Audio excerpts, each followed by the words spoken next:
we have Edward O'Daniel on the call, and Edward is also known as the veteranlandlord.com. And first of all, let's back up into that a little bit. When you say veteran landlord, I mean, that can be two meanings. Is it both?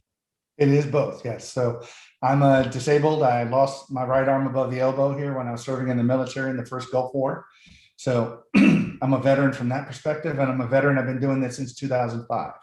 So, well, I hope I speak for the audience that we thank you for your service, and Very welcome. we're set to learn some lessons from you here today, and I think we should start things off with a couple things. First of all, head over to veteranlandlord.com for an intro video and some basic information. But you can also find Edward O'Daniel at edwardodaniel.com, and he's also on Facebook. I know a lot of people reach out to you there. But we were chatting before I hit record, the concept that when it comes to real estate investing and kind of the DIY, being your own landlord and a few other things, but you were even saying we need to back up even a little bit further than that and even decide on whether we want to be our own landlord or if we want to look at and entertain something called turnkey rentals. And why don't we start there? And how would somebody decide between the two? Sure. Well, right now, a lot of people start talking about and teaching you how to be a landlord, how to self-manage your own property, what you need to look for. But I would even just say a lot of the people that approach me, I'd like to get your mindset right first. A lot of people who go into self-management, they really need to understand what self-management means, what you're actually going to be committing to when you do that. And is that something that you really want? And to really think about that before you start investing, because you're going to start spending a good deal of your money and potentially time and energy to do this. Is that really the best use of that time, energy, and effort? So let's kind of hop into it before we start getting, and you start getting into the rental property game. Everybody wants to, because they know the benefits. You know, we don't have to go over those here on this podcast, but everybody knows all the benefits you get from rental property, passive income being one of them. But the one thing that people have to understand is when you start doing your own property management, when you start being your own landlord, there's a lot of things that I try to teach people to consider first. And if it's okay, I'd like to kind of go over them. There's actually 5 pillars of property management that I go over with people. And if you're okay with doing all of these 5 pillars, then you're more than welcome to. I think you'd be a good fit to be your own landlord. But if not, if anywhere in here says, I don't want to do that, or I don't want to be involved in that, or learn about that, then you should seriously consider not managing your own property, because you will need to do, or you will need to hire somebody to do all of these, which means you still need to manage the process. Even though you hire somebody, you still need to be the manager of that person, which means that you're going to have some input. So let's kind of go over it here. I'll just go over the 5 real quick and kind of break things down. But there's going to be marketing is one pillar, leasing is going to be another pillar, maintenance. There's financial, meaning bookkeeping and all the accounting involved in managing your own properties. And then last but not least, that people don't think are very sexy, is legal. So you're going to need to know all 5 of those if you really want to become your own landlord. Meaning marketing. How do you do marketing? Are you going to want to know how to market? Are you going to want to build those sort of internet pipelines of being able to put your property out there and publish it and have it get out to all of these sites? And then when that happens, what are you going to do with all these emails and phone calls that start coming in? How are you going to handle that? You see what I mean? Because if you want to handle it yourself, now you're giving up all your time, energy, and effort to do that. But if you want to hire a call center to do it, well, that's going to be a cost too. So that has to be factored in. If you want to have that done, ultimately, you're going to have to be involved. So you're going to have to be a marketer. Mm-hmm. Okay. People aren't good at marketing. If you're not, for instance, an extrovert, kind of like I am, and just love talking to people, well, that can be a problem for you. So if you're sort of introverted, you don't really like to talk to people, that's going to really be a problem when you try to talk to tenants and have to deal with tenants on a daily or monthly basis. So that's just one small part of it, just understanding the marketing part. Now, leasing is another one. You know, leasing involves going through, handling forms, getting legal documents up there. If you want to do that, you want to go through having all the leasing and potentially even the evictions. Now, I know a lot of people have talked about the eviction moratorium and having people not pay rent and getting them kicked out. Well, that's a part about being a landlord. If you want to be a landlord, that's something that you're going to have to deal with, or have somebody on your team that you're going to have to pay to deal with. So all these things that you're going to begin outsourcing, you're going to have to start asking yourself, how much is that going to cut into this passive income I'm making on my rental property? So yes, I'm making money, but now I have to pay out to get this done, to make being a landlord easier, or I have to pay somebody to do this. It all adds up. And I like people to have a better understanding of just all of these components, because they do take their toll on your time, your energy, your money, and so forth. Mm-hmm. So I think the third one I mentioned was maintenance. Again, everybody hates maintenance, all those, the nightmare that the toilet doesn't flush in the middle of the night, or the sink is backed up, or the sewer line is backing up, and things like that. Well, you're going to have to build a team of people, because you're going to need to have, the same way wholesalers and rehabbers have teams of people, from inspectors to appraisers to plumbers, electricians, people who do heating and cooling. You're a landlord. You're going to need somebody that you can call anytime that kind of happens, because most of the time as a landlord, you're not going to be the person that's going to handle that. You're going to be the person that probably ends up taking that phone call and understanding, and maybe even trying to do some upfront troubleshooting if you're technically inclined, to help maybe reduce that phone call, and reduce the maintenance call. But you're going to need a team of people behind you, which means now you need to build a Rolodex. If you're going to become a landlord, you're going to need good quality people that can do things at a fair price and be available and reliable for you when you need them. Mm-hmm. So I hope I didn't scare anybody off yet, but we're only 3 of the 5. Right. So, but I'm just trying to be completely upfront and brutally honest with you. I'm completely about information. I give it to you raw. I don't hold back. This is what you're in for. But so maintenance can really be a pain, but I will have to say, if you do a good job on the front end with renovating and so forth, your maintenance can be very dramatically reduced. Now, that's a whole other podcast episode of how to prep and sort of renovate a property to make sure those maintenance calls are less, but it is possible if you do it up front, to just include that in the cost of the purchase. And then that way your maintenance can be even years down the road before you start having problems, unless your tenants beat it up and purposely damage it. So the next one is going to be, the fourth one is financial, just dealing with the finances. Now, this just involves QuickBooks, but not a lot of people are accounting oriented. Some people have a problem just balancing their checkbook every month, Mm-hmm. and reconciling it, making sure that they don't overspend. Well, this is a whole other game. Now you're having to keep books. Now you're having to deal with accountants and CPAs, because the taxes become so complex in real estate that you don't know, if you want to use depreciation, for instance, which is a benefit of real estate, that's going to require a CPA. There's going to have to be a depreciation schedule that's kept. That amount's going to have to be managed inside of your QuickBooks. So again, going back to costs, now you have a CPA that you have to pay for. Now you're going to have increased taxes every year because of the complexity of your return. Whereas most people now, you can follow a wizard maybe and just do a 1040A form or something like that and do it online. But now it does require a CPA. I do not recommend having rental property that you do yourself unless you're a CPA or that's something that you do. But it is going to require QuickBooks, which again is a moderate expense, but you're going to have to use it every single month. Keep your books up to date. You're going to need to know track rent, track late payments, things like that. All that stuff is going to have to be done, which means it's going to have to be set up and maintained by you, or you're going to have to pay somebody to do it. Mm-hmm. So again, I hope I still have some people that are still interested in this after all of this, because now we're getting to the part that a lot of people just really don't like. And it's the last thing that I ever hear people pay attention to is the legal portion. And the legal portion can be the most deadly for people, because the legal portion, there's this little thing called fair housing law. And if you don't follow it by being a landlord, you can get sued, and you can get sued pretty quickly by just saying the wrong thing on the phone, putting the wrong thing in your marketing text. You can be accused of a violation of the fair housing law. So that's just one big one. There's other ones out there that people are unaware of. Like, what if you have pets? If you allow pets, service-related animals versus emotional support animals. This is a big one that we go over on the Veteran Landlord. I have a whole, video that goes over, here's what an emotional support animal is, and here's the rules regarding this versus service animals, what you can and can't do on each one of them. So be careful about that. That's just another example, or how to deal with people who have disabilities.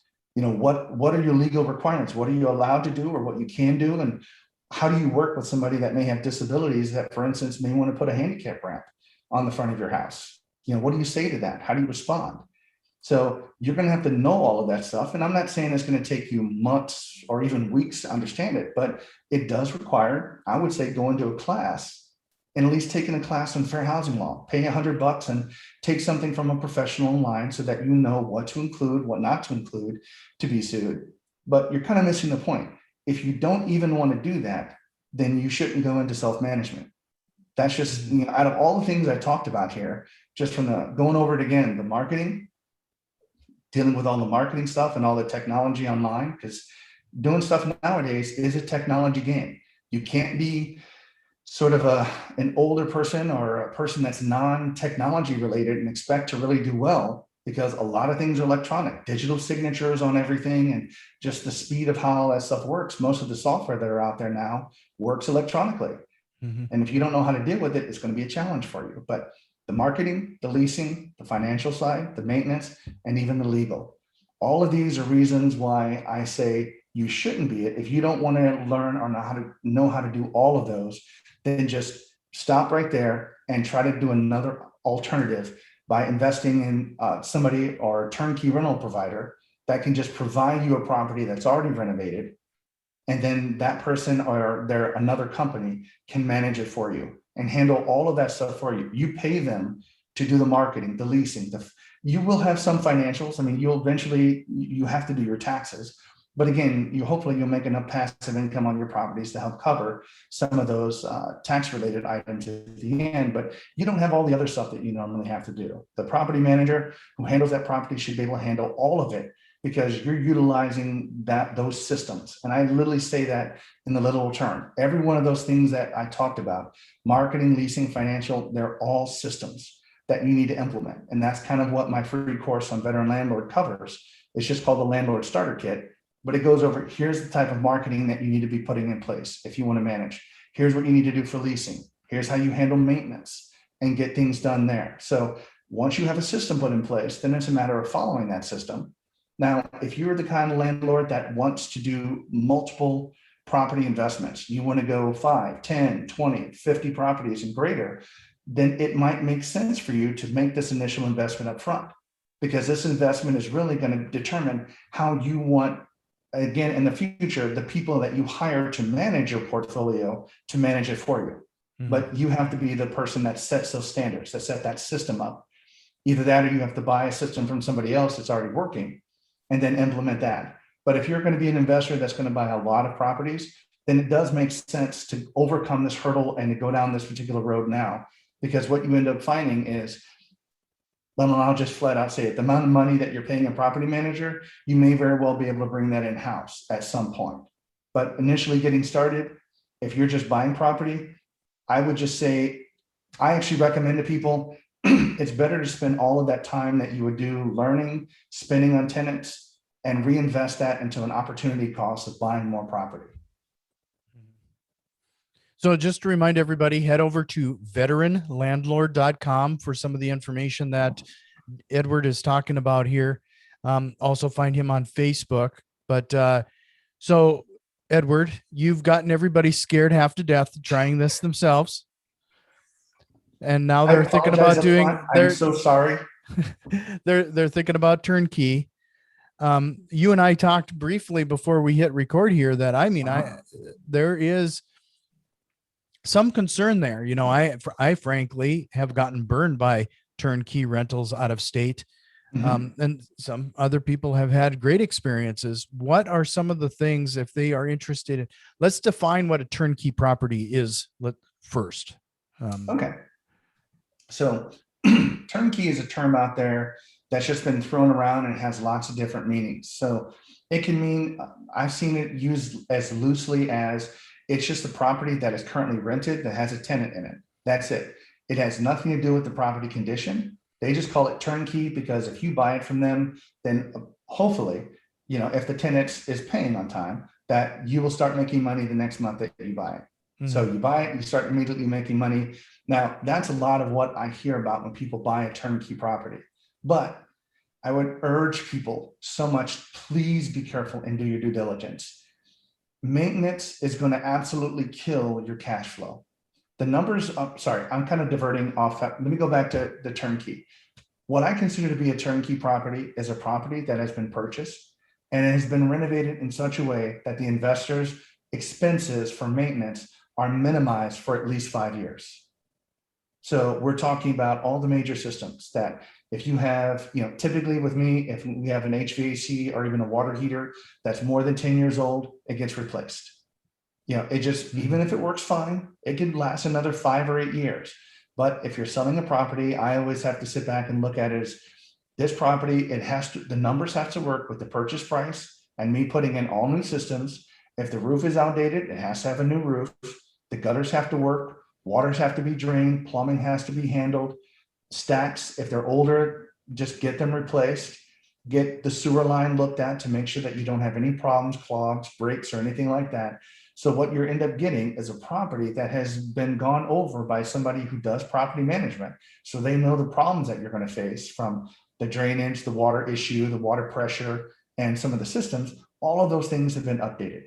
Now, those are the foundational infrastructure parts of the house. I haven't even begun to talk about, prepping to make sure that you can minimize the expenses inside your house. Like for instance, it's just a personal preference of mine, JD. I don't like putting carpet in unless it's absolutely necessary. And even if so, I do it like in a basement and I use like carpet squares, something that I can, pull out a small piece and replace it if it's damaged and not have to replace the whole thing. But I'm all about just hardwood floors, using, good hardwood, sort of waterproof type floors that are very durable because they last up the longest. In our area, whenever somebody moves in and out, we have to clean the carpets every time. And the carpets can be cleaned. Sometimes they've already been stained to the point where they have to be replaced. And that is an example of just a pet peeve of mine that I don't like to put carpet in unless I absolutely have to, and I'll use carpet squares to do it, just so I can pull a piece out and put it back in. But all the cosmetic pieces, of course, it needs to be painted. Of course, the bathroom and the kitchens need to be updated, or at least very nice and functional for the area. All of that stuff goes into a turnkey rental. So the infrastructure, the core pieces of the house, especially the drainage. A lot of people don't pay attention to that, but I do. Gutters, downspouts. I see houses that have gutters that are way too long. They need to have downspouts added in order to handle the water flow. You have 5 and 6 inch gutters and one downspout on a 40-foot, 50-foot run of a house. Well, people look at that and I see something different than what somebody else would.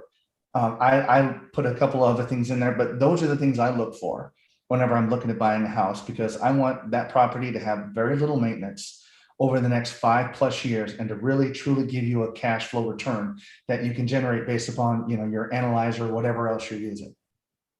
So, okay, so that was a really long-winded one. So no, that's what I would consider a turnkey property. And of course it's rented, right. out of all of that. Now you have a renter in there that's going to hopefully at least have a 2-year lease or longer initially, and that they're going to stay long-term as well. Sure.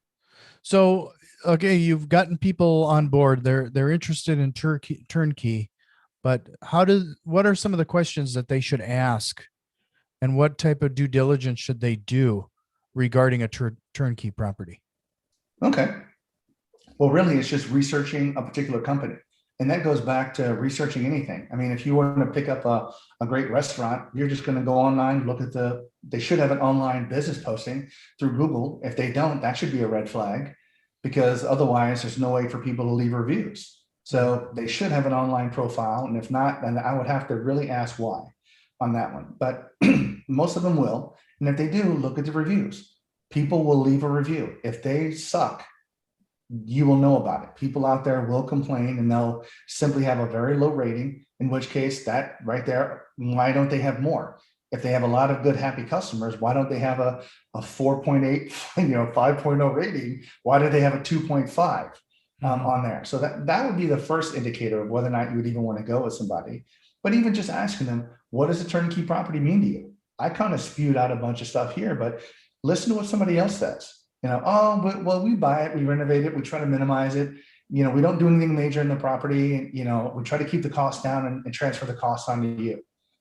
Well, that's very nice, but that doesn't help me if after I buy the property, I have a ton of maintenance and then there's thousands of dollars in plumbing, and then I had thousands of dollars more in HVAC. These type of things are exactly what kill cash flow for years.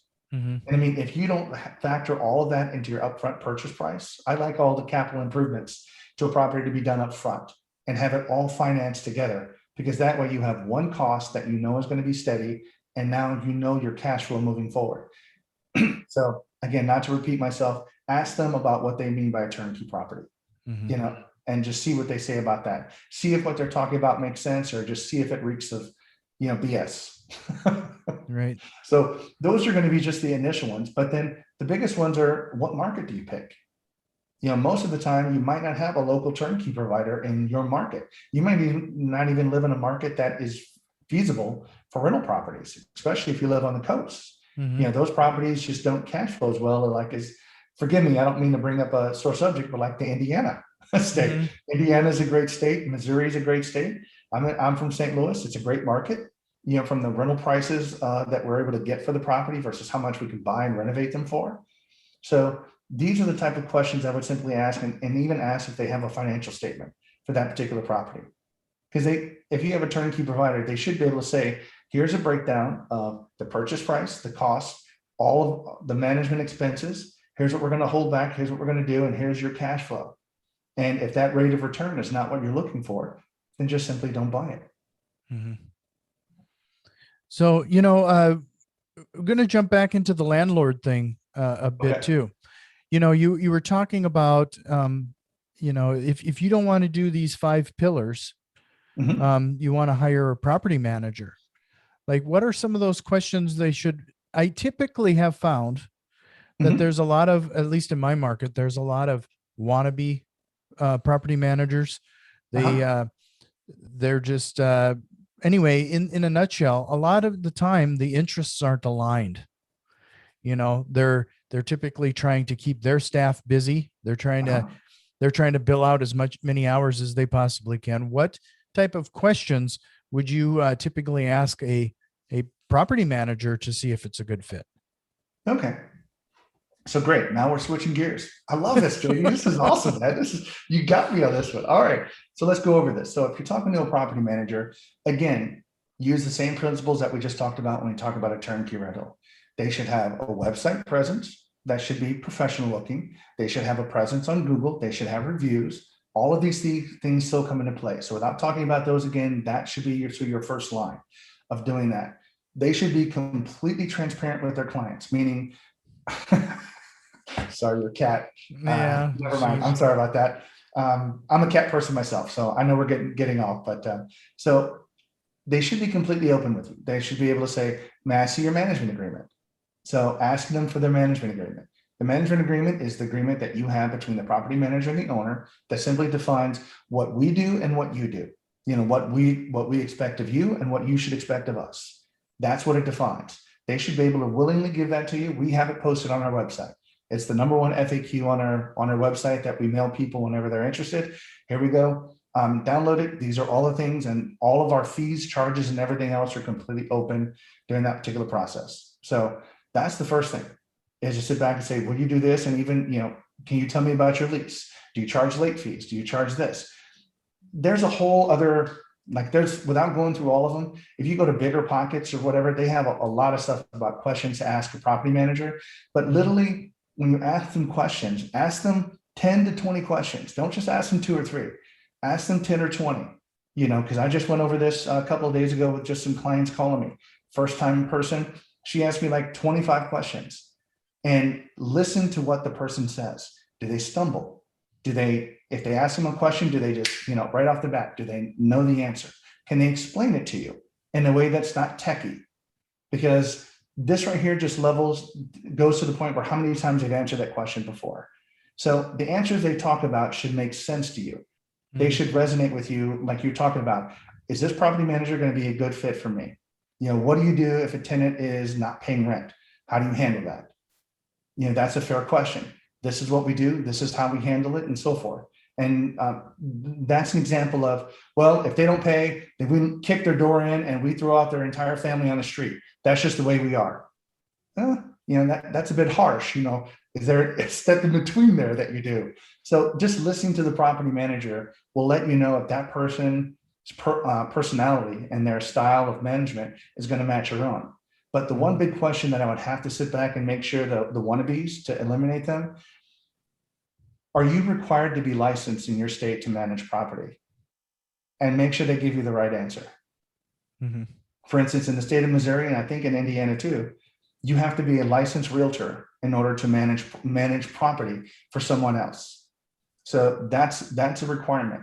Other people would be like, well, it's a requirement, but only if we do this, but that's not how we run our business, so we don't have to be licensed. Be cautious of people like that.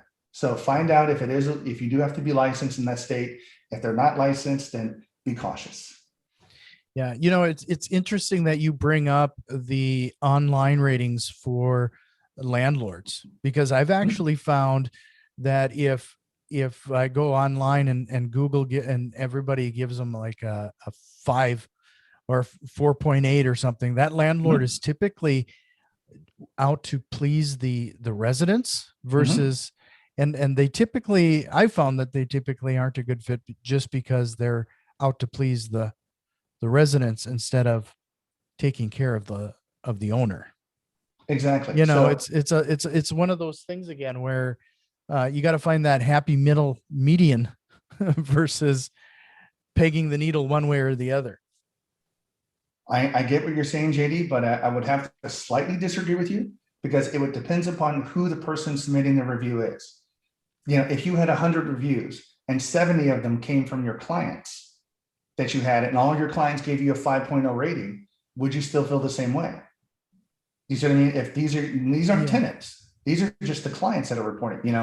Edward did a great job, or JD did an excellent job, managing our property. Definitely have to highly recommend him. So, but if it's all tenant based, oh, they're a great landlord. Oh, if that's the case, then I'm wondering, how much rent did you offer them off, to give you a good review? Did that cost you a $20 gift card for that review? So sure. If there are a lot of tenant reviews, then absolutely. You would think that there could be bias and they could be buying their reviews if that's the case. But if you're a good property manager, you're always going to have some negative 1-star reviews from tenants. And if you don't have that, then you better look out, because there's going to be tenants out there that are not happy with you. So I would definitely have to say, if you have a 5.0 rating and everybody loves you, that could be, that I wouldn't say a red flag. If you had 4 reviews, that may not be a red flag.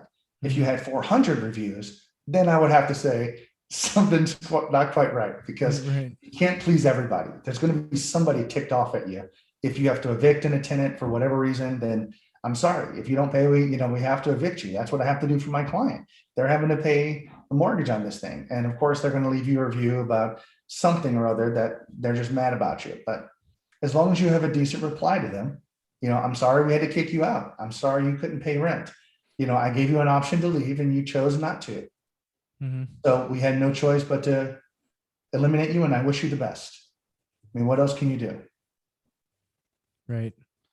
No, this has been a great conversation. Like, we talked a little bit about, well, I made you jump around quite a bit, but so I don't mind. I love it. In the end, like, your company, I know that you are a landlord. Do you also sell these turnkey properties?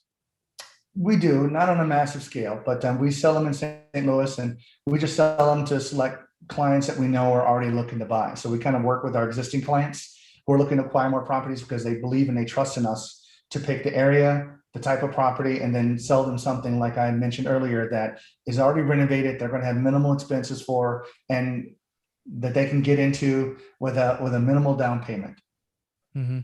So can you give us a little picture, because everybody's always interested in this, and I kind of regret saving this towards the end of our discussion, but what can they expect when, regarding return on investment? How much does as a landlord, a distance landlord, I'm going to call it that, what should they expect to be paying for the landlord, and what is that return on investment have you been seeing locally in St. Louis?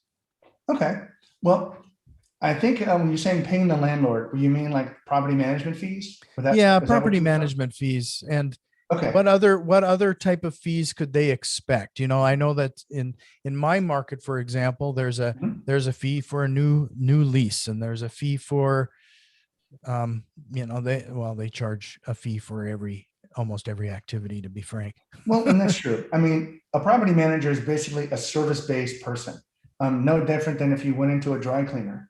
You know, if you're having your shirt dry cleaned, that's one thing. If you're having a stain removed, well, that's an additional cost to remove a stain. If you want to have extra starch or something, that could be another charge, an expense that they're going to have for you. So it is service-based, but typically you're going to be paying, depending on the company, anywhere between 8 to 12% for management fees. Typically in the middle, you're going to be around 10 is going to be pretty standard. You are going to be paying the first month's rent for finding a tenant because there's a lot involved in that whole marketing process and the cost of doing that, especially since I'm just trying to think what year it almost is, at least a year ago, Zillow started charging all the landlords to post rentals. You know, on Zillow, one of the big monsters out there that really drives a lot of leads, as well as the other sites that they charge for that now. So that's additional cost that you have in the marketing space. I mean, even if you're a do-it-yourself person, they charge you, I think, $10 per property per week just to keep a property on Zillow. So I mean, that's $40 a month just in the, and that's hopefully if you get somebody, you know, if you do your marketing right with the right pictures and anyway, but there's additional costs involved with that. So you do pay the first month's rent for leasing up the property. However, you should not have to pay that if you already have a tenant in place. So just because there's a tenant in place doesn't mean that there's automatically going to be a leasing fee. We charge a leasing fee when the property goes vacant for us to turn that property over to get it ready, back up for another tenant to market and to find another property and to produce at least a 12-month lease. That's what we charge the first month's rent for, and that's what you should expect. Now, if you sign a longer lease, it might be, 150% or even 200% of the monthly rent if you get a longer lease, for somebody staying longer. But you could very well end up paying for time and materials. If you got a one-off type thing and a property manager has to go meet with somebody, like if you're refinancing, typically I don't do this, but you can pay like an hourly rate if your property manager has to go out and meet appraisers or meet other people if you're refinancing to get the property done for you. Those aren't property management services, those are extra, but you would hope that your property manager would want your business enough to let that slide and provide that as an extra sort of service that you get with it. But some people do charge for that. Some people do charge for maintenance, depending on what levels of maintenance and service they have. Do they have a 24-hour call center that they have online for their tenants? Do they have real-time like emergency response to that? Well, those services could cost the property manager more, which in turn they turn around and charge a percentage or a certain flat fee per maintenance item for maintenance. But all of these are just things that you have to ask about up front, and they should be very well listed in their management agreements. Here's all of our charges and fees. Lease renewals is another one that you could probably commonly get if you want to. That's going to be, $100, $200 a year if you want to renew a lease and keep them in there. But I would just say all of the stuff that the property manager does should make you money.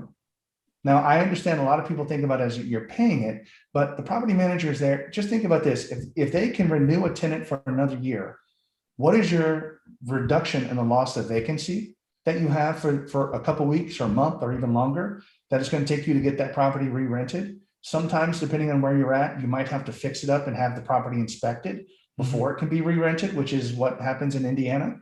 You have to have an occupancy inspection and they can make you do certain things and that takes a certain amount of time. Well, what does that turnover cost ultimately mean? Serving them well on maintenance, keeping them happy, keeping their property fixed up, communicating well with them. And then you charging $150 for sort of handling the lease and the paperwork of getting it renewed. That's a small cost to potentially thousands of dollars that you lost in your cash flow by not having that person renew it, because in the rental property business, renewal is the name of the game. Renewals are where you make your money. If people turn over every 12 months, it's going to be very challenging for landlords to make money. What you're looking for is 2, 3, 5-year tenants or longer, because that's when the cash flow just stacks, especially if you did a very good job in your maintenance to make sure you reduce your maintenance costs.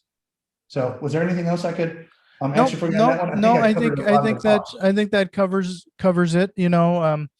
with that being said, I want to remind everybody, head over to veteranlandlord.com.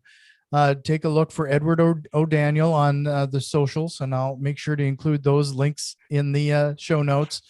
But I really appreciate your time today. This was a great conversation. And before I let you go, is there a question you wished I would have asked you today? Yes. Edward, are you an all-around great guy?